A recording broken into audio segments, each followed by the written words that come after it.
Хатуу шингэнхий нь маш олон тооны жижиг хэсгээс тогтдог. Шингэн төлөв.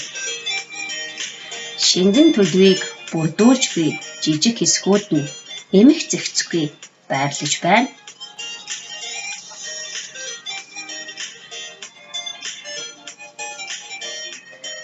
Хатуу төлөв.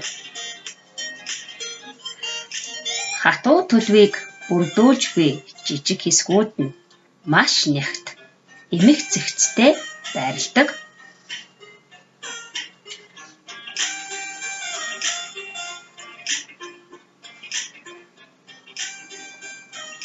Хийн төлөв.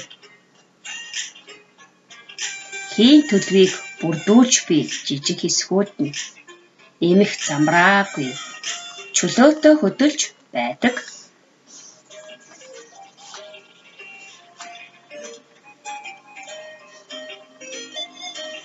Гурван төлөвийн жижиг хэсгүүдийн ялгаатай байдлыг сайтар ажиглаарай.